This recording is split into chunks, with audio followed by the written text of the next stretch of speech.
Holy God, Holy Mighty One, Holy Immortal One, have mercy on us and on the whole world. Jesus, I trust in you. Jesus, I trust in you. Jesus, I trust in you. In the name of the Father, and of the Son, and of the Holy Spirit. Amen. Well, thank you again for tuning in. If you're watching 7 o'clock Tuesday, and it is March the 3rd, then we are live. And you can call 337-366-8951, then dial extension 1. First thing we want to do today is the Feast of St. Katherine Drexel. Has connections to Louisiana. She founded the university, the Black University in New Orleans, Xavier University. And I wish I knew for sure, but I believe she founded the school in Broussard, the school that's named after her. As far as I know, it's the only public school in the country that's named after a canonized saint. Katherine Drexel is extremely interesting for several reasons. One, she was very, very wealthy. Her father was a rich financier, industrialist, and she and her sisters inherited a fortune. And they came from a very, very pious family. At home, the family 3 times a week would hand out rent assistance and food to poor people. So she grew up with a splendid example of what charity looks like, particularly those who are well off and their obligation, something that used to be called noblesse oblige, the duty that wealthy people believed that they had and do have to help those who are less fortunate. And so they were shocked at the plight, first of the American Indians, the Native Americans in the West, in New Mexico, in Colorado, places like that, the really deplorable conditions that they were living in. And they were already doing something about it. And they made several trips to Europe. And one of the trips, they got a private audience with my favorite Pope, Pope Leo XIII. He lived in the late 1800s. As did Katherine Drexel. Katherine Drexel, by the way, lived to be about 96, died in 1955, and so she was very active in the late 1800s. And they went to see Pope Leo XIII, and she asked him to send missionaries to help the poor Indians in the west of the United States. And spoken like a saint only could, Leo XIII said, "Why don't you become a missionary?" Imagine saying that to a rich heiress who had offers of marriage proposal. But it struck her to the core, and it actually changed her life. And she decided to give up the offers of marriage that she had received and dedicate her share of the fortune, which was $7 million in probably 55 or 1860. Today that would be worth, I'm sure, a couple of $100 million, and $400 million, I'm getting the signal, $400 million, and shocked all of her friends and wealthy associates that she had. And the headlines read, "Rich heiress becomes a nun and gives up what would be, in our standard, 400 million. The headline said 7 million would have stunned them in the same way that 400 million. And what she did with that money was make good on her promise to build orphanages. She built orphanages, schools all over. There were 50-something schools that she built. You can look up her story and it gives you the exact number. But how beautiful is that? And so we want to ask her for her intercession and participate in her work. So St. Katherine Drexel, pray for us. I have some questions to cover. As you can see, I'm here by myself this evening, so feel free to call 337-366-8951, dial extension 1. We are in the season of Lent. The first question is, what is Lent and why is it 40 days? Lent is a period of penance and sacrifice in anticipation of the great mystery of Christianity, the great mystery of Catholicism, which is the death and resurrection of Jesus. We'll celebrate that in about 40 days, but we want to participate not only in his passion, in appreciation for what he's done for us, but in preparation. And why is it 40 days? There's several magnificent reasons. It's a number that's deeply rooted in nature and in biblical history. First, in nature, it's where biblical history gets this number 40 from. And it comes from the number of weeks that a woman gestates her pregnancy. They were not stupid in the past. They well knew how long it took to birth a baby. And this number, 40 weeks, was very well known in ancient history as it is today. And it represented for people, and particularly for the Jews, a time of preparation for the beginning of the start of something new. And we have throughout biblical history, we have that number emerging. The 40 days that, the 40 years that Moses wandered in the desert, for Jesus, and there are others, for Jesus, the 40 days that he fasted before he began his ministry. And I think there's something with King David as well. Several important references to 40 in the Bible. I think it's the number of days that Moses was up on the mountain before he received the 10 Commandments. Notice that all of these are a time of preparation and the anticipation of beginning something new. In Jesus' case, it was the beginning of his public ministry. And so that's why the 40. Is it a sin if you break your sacrifice for Lent? No, but you should take it seriously and you should try to make good on your promise. Does God have a plan for us? Yes, God has a plan for each and every one of us. He is not the fellow who winds up the clock and lets the universe run according to its elaborate plan. He is intimately involved in the universe in general and us in particular.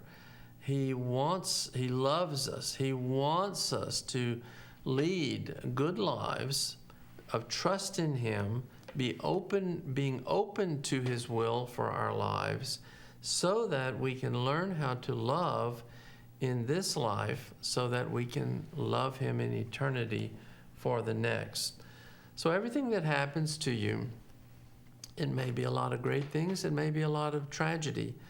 God has a plan and will extract good out of the bad things that happen in your life, so long as you cooperate with his grace, participate. You know, Jesus, the most innocent being that ever walked the face of the planet, Mary, the most innocent woman who ever walked the face of the planet, both of them had the greatest tragedy visited upon them. The Son of God crucified as a blasphemer in a horrible, painful death, and the mother watched him participating in his agony without a scratch on herself, yet her heart pierced with a sword. And so the two who were the most innocent had the most to suffer in the history of the world. But yet, the greatest good in the world, namely the salvation of the human race, came out of this terrible injustice and this terrible suffering. And so God does have a plan for your life. How was Jesus tempted in the desert? In this 40-day, after the 40 days he was in the desert in preparation for his ministry, it records in the Bible that the devil appeared to him and offered him 3 temptations. He was hungry. He said, "Command these stones to turn to bread." Jesus said, quoted scripture and said, "It's not by bread alone that man lives, but every word that comes from the mouth of God." He said, the devil took him to the parapet of the temple and said, "Throw yourself down, for it is written." See, notice the devil is now quoting scripture. "For it is written that the angels will take charge of you." And Jesus comes back on him and says, "It is also written, you shall not put the Lord your God to the test." In other words, risking by throwing yourself down, you have to use your brain. And throwing yourself from a high place is ordinarily going to cause you great physical harm. It will kill you. And so you don't do things like that banking upon God saving you. That's irreverent, and it is precisely the opposite of Jesus' mission. Jesus is not, with all of his power, the Son with the Father and the Spirit created the universe out of nothing. He could have flown down from the temple if he wanted to, but he never works miracles. He always cooperates with nature. He never works miracles for his own benefit. The only time he works miracles is for the benefit of others. So he corrects the devil and says, "You shall not put the Lord your God to the test." Then the devil takes him up on a very high mountain and shows him all the kingdoms of the world and says, "This is in my power to give this to you." And we have to pause and stop and think, does not the devil do that sometimes? Make people rich and famous?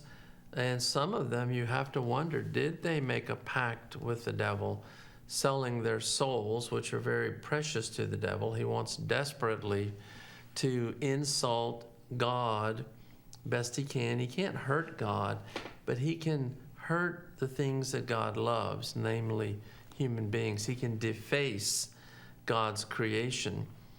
And sometimes you have to think that some of these rich and famous people who use their beauty and their charm and their wealth to do incalculable damage and blasphemy and irreverence and to promote promiscuity and all of these diabolical things, but he gives them the millions and billions of dollars and the good looks and all the kind of things we think of and associate with richness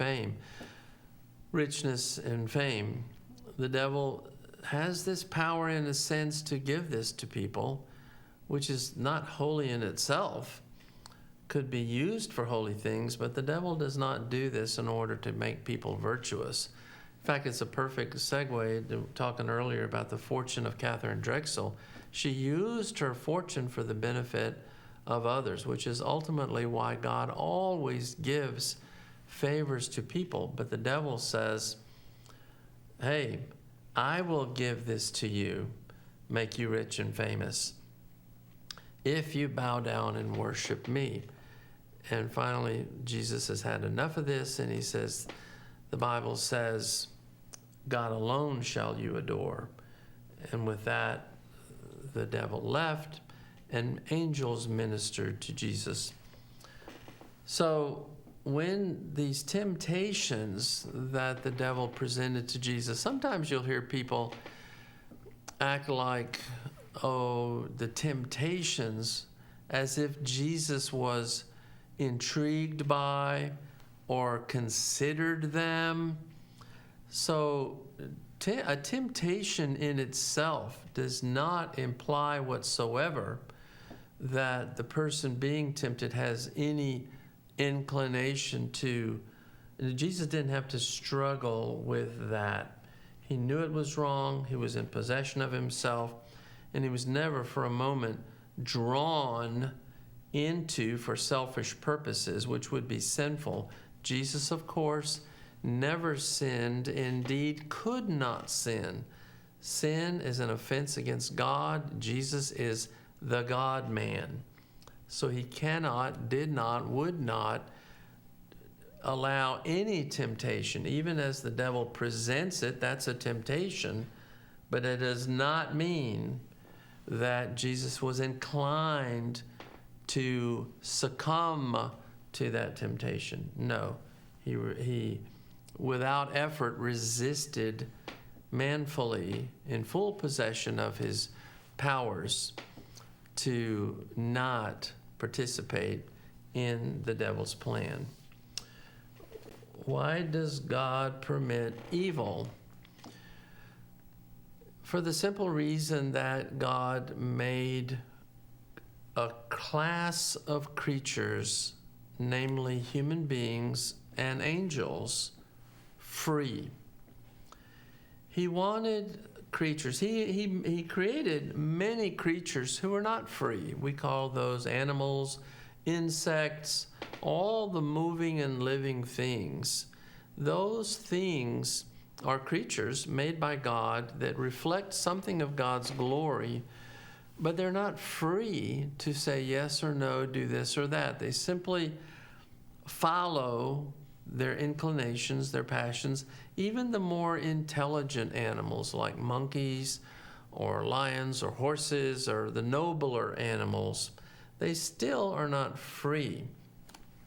Freedom implies that the creature has an intellect and a will. The intellect, the power to know; the will, the power to love. We have a phone call, and we'll get back to that topic in just a moment. Thank you for calling. Don, how you doing, James? Good, Don. How are you? I was thinking about doing evangelization. Well, I've been doing it for years. I evangelize in church going. Oftentimes, people go to church every day, or at least once a week. But they never go to confession. So I'll ask them.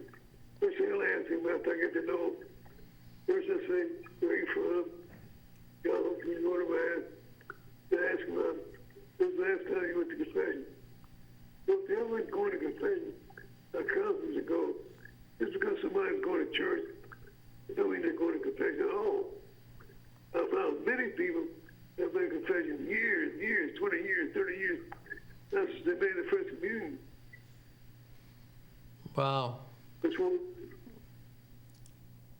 Thank you, yes. All right. Thank you for calling. The caller brings up a very important point and very, very, very appropriate for this season of Lent, which is a time of preparation to grow in holiness so that we can participate more fully in Jesus' passion, death, and resurrection. But the point is, I'm afraid recently, and I say recently, it's become customary in the last 20 years, that everybody empties the pews and goes up to Holy Communion. 50 years ago, that was not the case. People were conscious of the fact that if you were conscious of a serious sin, of a grave sin, which is the only reason why you would not go to Holy Communion, to receive this inestimable gift of God who gives us his Son.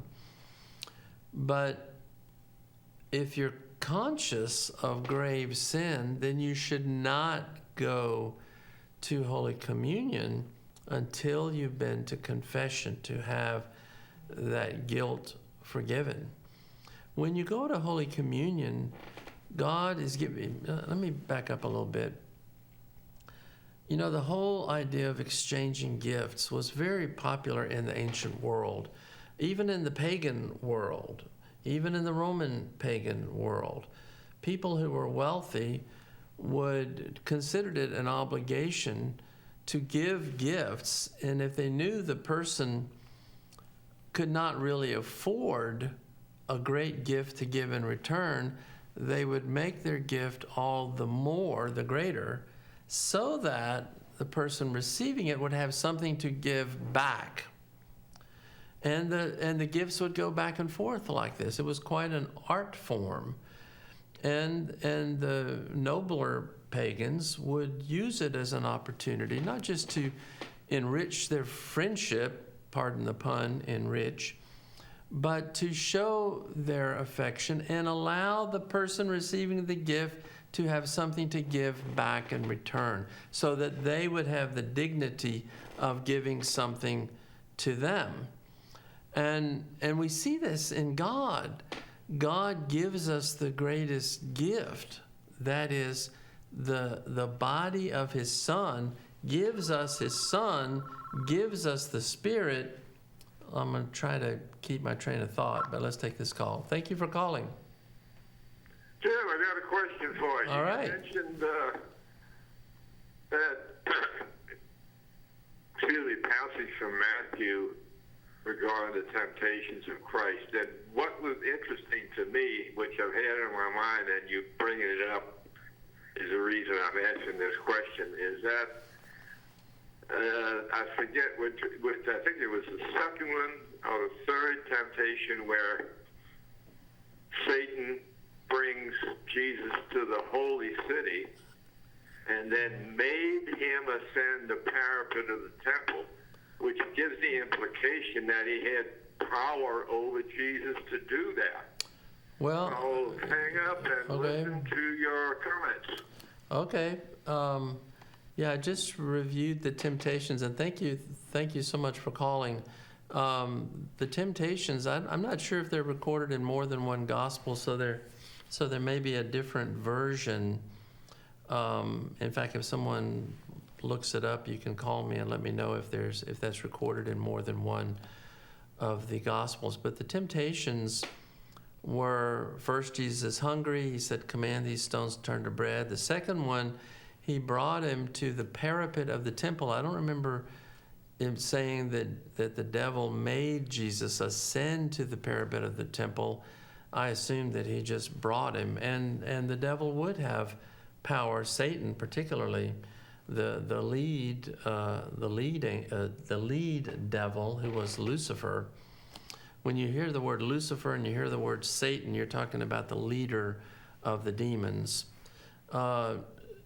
So Jesus allows himself to be brought to the parapet of the temple. The temple, of course, is in Jerusalem, and throw yourself down.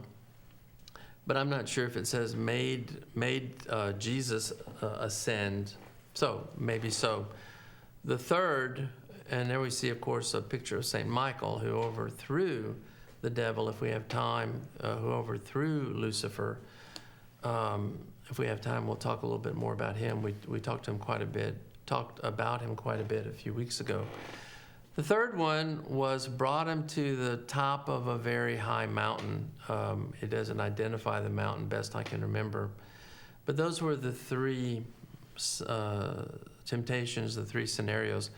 I hope that answers your question, and call back if you can look it up and give more specifics about that. But at least in one of the Gospels, that's the sequence. Stone to bread, throw yourself off the temple, I'll give you the kingdoms of the world from the high mountain. So we were talking about the gift of God and the pattern that was already in nature in many ancient societies of gift giving.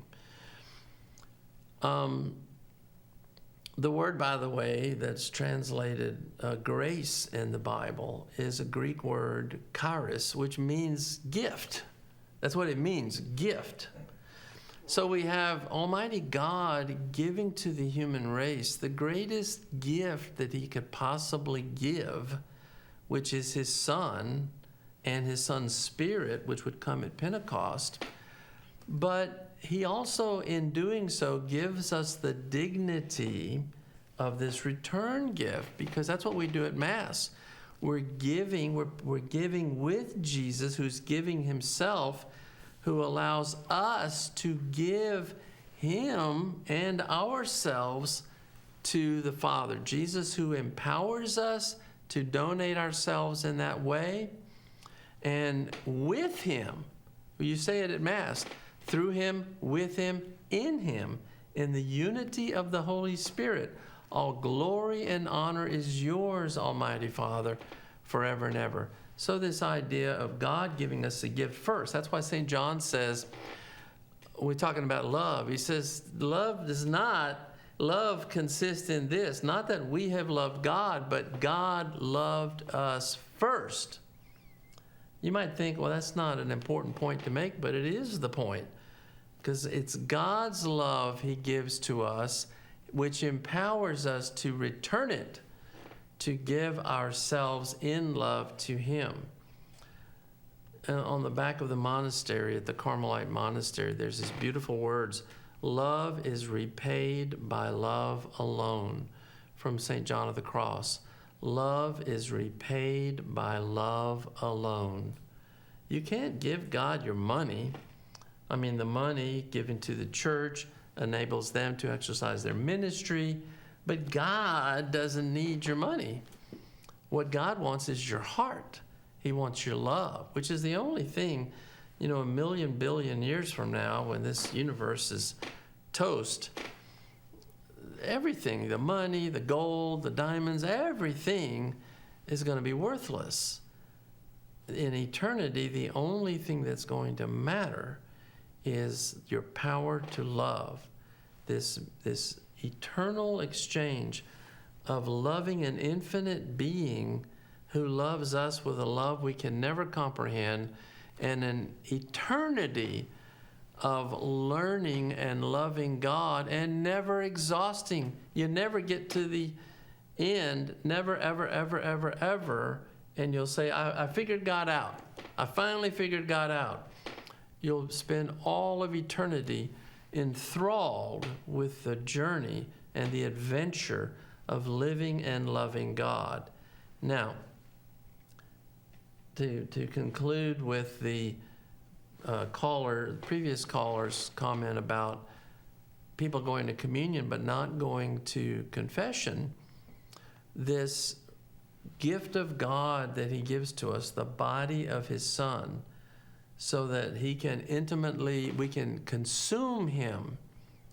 This is something a million times more profound than if we could give Jesus a hug, if we could go back in time and walk the streets of Palestine.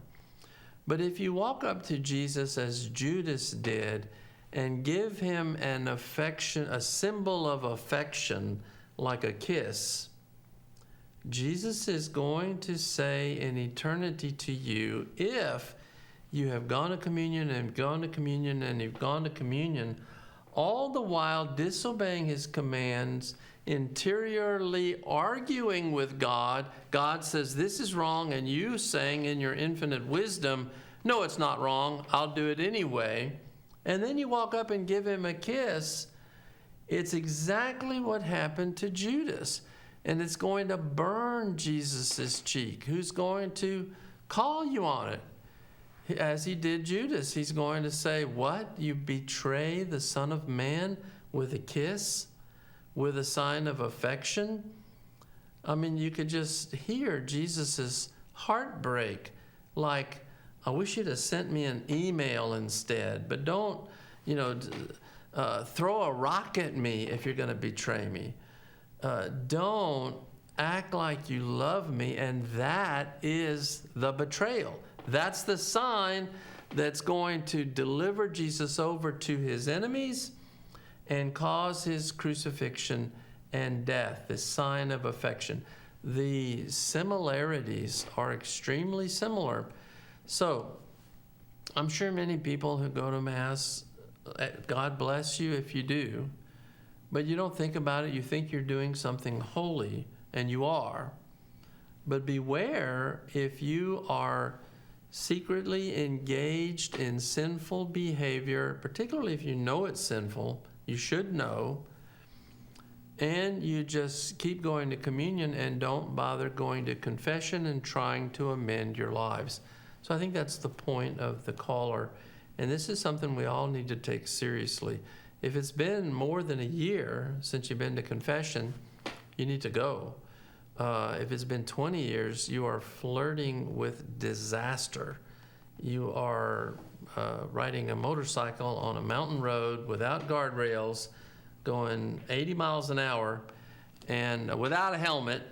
And yeah, you may do fine, but if you wreck, you're in for a whole lot of pain. Let's see, what does sacrifice it up or offer it up mean? It means when we engage in voluntary penances, you're always supposed to avoid sin. But even the foregoing of a legitimate pleasure, it's very, very common for people to give up their favorite food or sweets or alcohol or things like that that are legitimate in themselves. Of course, a non-Catholic would argue about is alcohol legitimate or not. Catholicism says in moderation it's perfectly legitimate. But to give up a legitimate pleasure for the love of God and for our own sinfulness in repairing, to repair the damage we have caused by our own sins and the damage that other people cause by their sins to the body of Christ. We're in this thing together, and they're too lazy to pray, to make any sacrifices. You know, the little kids at Fatima, the Blessed Virgin, showed them a picture of hell. And these kids were 11, 9, and 7, I think their ages were. Showed them a picture of hell and told them, look where poor sinners go because they have no one to pray for them. She didn't even bother believing that these sinners were going to pray for themselves.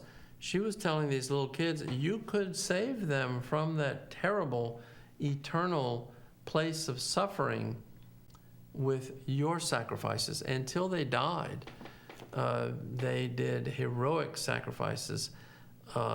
2 of them are already beatified, Jacinta and Francisco, the 2 younger ones who died of the flu, which we're battling with right now. There's a big influenza epidemic that swept the world in the 1918s, 19s, 20s, something like that. 10 million people died worldwide. So the flu can be something that's very deadly. Lucia, the oldest one, lived till, I think she died about 15, 20 years ago. She lived to be 90-something years old. All 3 of them are going to be eventually canonized saints. Let's see. Can a non-Catholic do penance? That's a very good question, because by non-Catholic you can mean a lot of different people. First, let's take the Christian world. Many non-Catholic Protestants do penance. I wouldn't say most do. I'd say probably about 30%, particularly what were called the mainline Protestant, the old original Protestant denominations before Protestantism went from 5 or 6 sects: the Lutherans, the Anglicans, the Episcopalians, the Presbyterians. Those Calvinists and Lutherans were the original non-Catholics, and then they quickly developed into 5 or 6, and that's the ones we had up until about 100 years ago, and then there were about 30,000. So most of the original ones do. You'll see Lutheran churches around town giving up things for Lent, having Lenten observances. In the non-Catholic world, you do have some people giving up, making sacrifices, but oddly enough, that's not a good expression, typically it's not for the right reason. Let's just take the Eastern religions that will fast and do things like that. Oftentimes it's to practice asceticism in order to disengage from the passions. That's not Christianity. I'll come back to that in just a moment. Thank you for calling.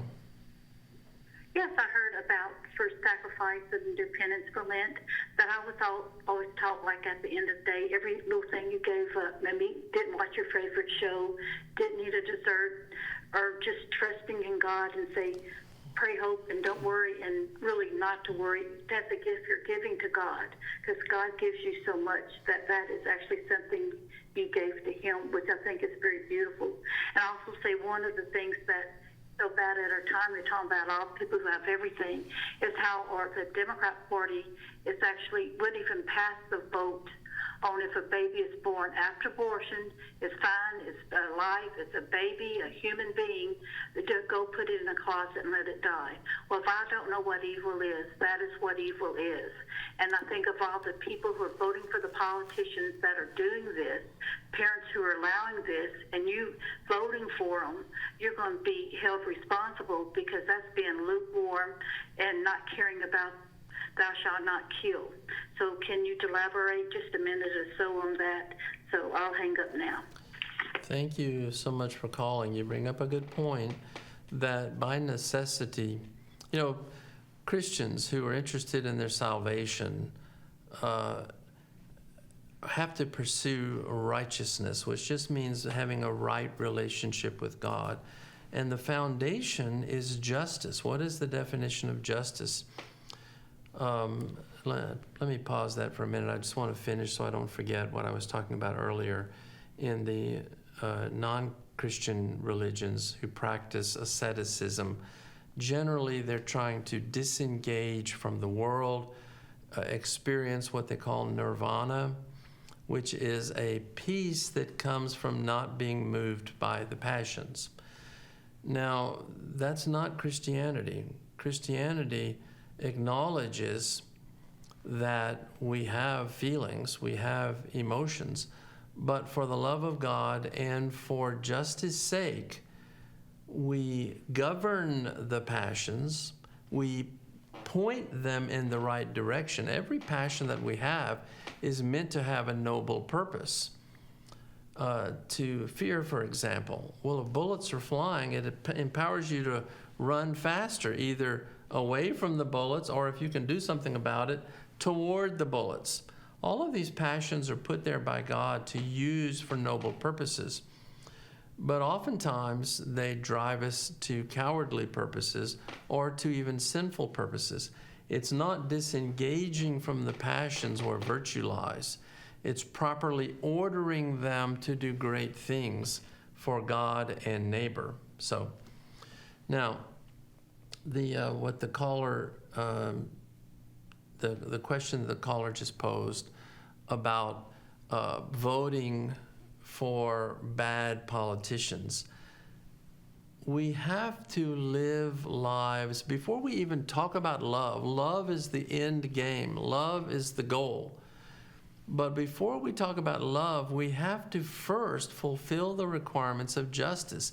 There is no love if there is injustice. And what is the definition of justice? Justice is to give each what is owed to him. To God, we owe him praise, worship, and service and obedience. That's justice. Love goes beyond that, but the bare minimum is what I just said. To neighbor, before you can even talk about love, you have to make sure that you're not trampling on the rights of innocent people. And that is where moral choices come in. So if you want to stand righteously before God, using his power, using his grace, cooperating with his grace, the first thing we must make sure, as it's filled in the Old Testament with this, is make sure you don't have blood on your hands. You know, and God says, don't bring me your sacrifices when you don't take care of the widow, which a widow without someone to take care of them would mean starvation for them. When you don't pay the laborer that you brought into your fields and then you defraud him of your wages because you're powerful and he's weak. These are sins.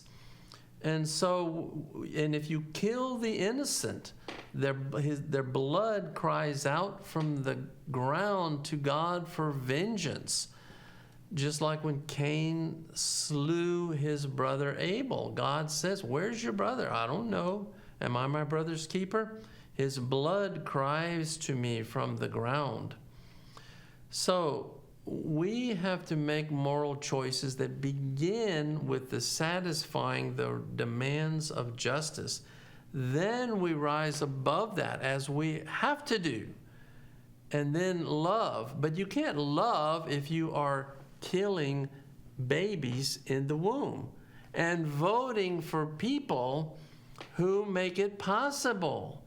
And so unfortunately in our day, we're having to contend with something that was unthinkable 30, 40 years ago. Not only has the Democrat Party 100%, all of the candidates, the top 10 candidates that the Democrats have been winnowing down, and I know there's a big election today, and after today there may only be 3 or 4. All 10 were for a woman's right to kill the child in her womb up to 9 months and up to in full-term pregnancy. Now, 80% of the American people are totally against that. But even if 100% of the people were for it, it would never, ever, ever make any killing, whether 2 seconds in the womb, an embryo, or whether 9 months in the womb. But just to show you how heartless and how diabolical the Democrats have become, all 10 candidates were for abortion, no restrictions to 9 months pregnancy. Now, here's the thing that will blow your mind if you haven't been paying attention to politics.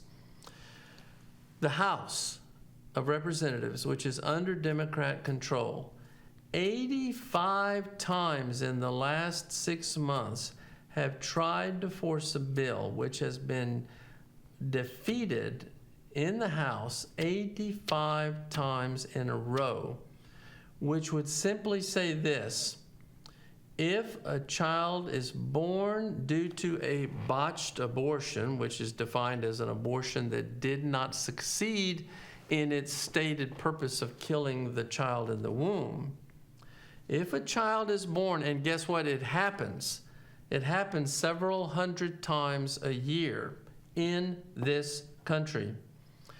If the abortionist, the butcher, does not succeed in killing the child in the womb, 85 times in the House, they defeated a law, the Democrats did, which said simply that if the child is born, you have to afford that child medical help commensurate with the age of the child. So if you deliver a 8-month baby, which happens in this country right now, in the past, the doctors would simply cut the baby's spinal cord with scissors and kill the baby. Kermit Gosnell right now is in prison for life for doing that exactly. The movie Unplanned, what was the name of the movie?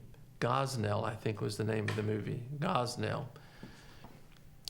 It's that story.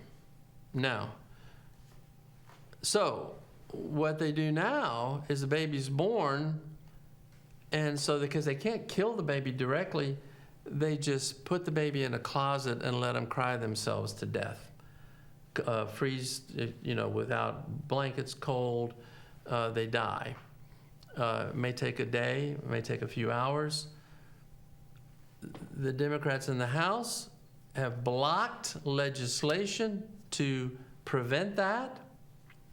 In the Senate, just last week, they voted 44 Democrats, because the Senate has a majority of Republicans. All the Republicans voted in favor of it. 4 Democrats voted in favor to make it a law that you cannot let the baby die. If the baby's born, you have to bring it to the hospital, him or her, or save the baby. They got enough votes, a majority of votes, but the Democrats filibustered the bill. You have to have 60 votes to defeat a filibuster, and they could not. All the other Democrats voted to kill that legislation. That is what you're up against. If the American people would see that, they would not be in favor of that. And yet all the presidential candidates, all the senators, Democrats, were in favor of that. Okay. Can you eat meat on Fridays during Lent?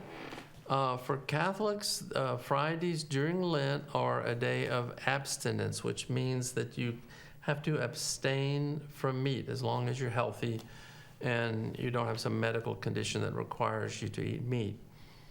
But otherwise, now Friday throughout the year remains a day of penance.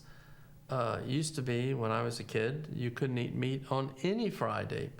But after Vatican Council II, they said, you know what? People are mature enough to select a different penance besides us telling them they can't eat meat. Well, that didn't turn out so good. Everybody just started eating meat on Fridays all the time.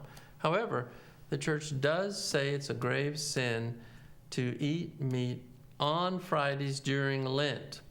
So you want to not do that. Why do we not eat meat? Eating meat is a pleasurable thing. It's delicious. But the people down through the centuries saw a poetic reason not to. They said Jesus gave up his flesh for us. We should give up flesh, meat for him, for love of him. That's a lot of the reason why. Is there really a devil? And what does he look like? Yes. In fact, on the screen right now, you see a picture of St. Michael the Archangel. There are 2 classes of free creatures. Human beings who have an intellect and a will, have the power to know and to love. We have a body and a soul. I already talked a little bit about why that is so that we can love God, but love implies freedom. You can't really love an animal. I was talking about this before one of the calls. To be able to love implies, implicit in the ability to love is the ability to say no. God created a whole class of creatures, animals, insects, that could not say yes or no. They could follow their inclinations, their appetites, but they did not have true freedom, authentic freedom. That's why since the dawn of time, men have been painting pictures of horses. Horses have never painted pictures of men. Men have been building cages for lions. Lions have never built cages for men. There is a ability to conceive a thing in its essence that is the power proper to human beings, which gives them the power to say yes to God and to give themselves to God, but it also gives them the power to say no. That's the answer to the earlier question, why does God permit sin? Because he created a class of creatures that have freedom. The freedom to love, but the freedom to also turn away. He also created another class of creatures at the beginning of time, all at the same time, all at once, who do not have parents. He created billions and billions of angels, hundreds, thousands of billions of angels. We have guardian angels. You saw a picture of St. Michael the Archangel. He was in the 8th choir of angels. And all of the angels that God created were good, but they also had freedom and they had to pass a test. God showed them a picture of what his plan was in the future to bypass the angelic creation and become man, with the influence under the agency of a woman saying yes to God's plan. And the highest of the seraphim, Lucifer,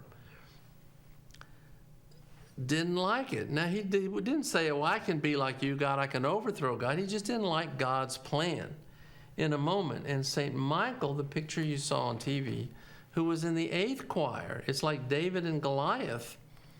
He said, who is like God? And in that moment, he overthrew the angel, about a third, Lucifer, about a third of the angels followed Lucifer, and they were cast out of heaven. These are the people we know as the persons.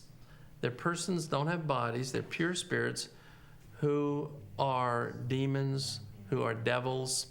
The highest one, Satan, as I referred to earlier, Lucifer, is their leader. Well, we're out of time. We're going to invite you to come back to church if you haven't been in a while. Go to confession so that you can say yes to God with your full heart and not harbor secret sins. God is willing to forgive anything, but you want to go to him and ask for forgiveness. In the name of the Father, and of the Son, and of the Holy Spirit, amen. Our Father, who art in heaven, hallowed be thy name. Thy kingdom come, thy will be done, on earth as it is in heaven. Give us this day our daily bread, and forgive us our trespasses, as we forgive those who trespass against us. And lead us not into temptation, but deliver us from evil. Amen. Hail Mary, full of grace, the Lord is with thee. Blessed art thou among women, and blessed is the fruit of thy womb, Jesus. Holy Mary, Mother of God, pray for us sinners, now and at the hour of our death. Amen. Glory be to the Father, and to the Son, and to the Holy Spirit, as it was in the beginning, is now, and ever shall be, world without end. Amen. Most Sacred Heart of Jesus, have mercy on us. Immaculate Heart of Mary, pray for us. In the name of the Father, and of the Son, and of the Holy Spirit. Amen.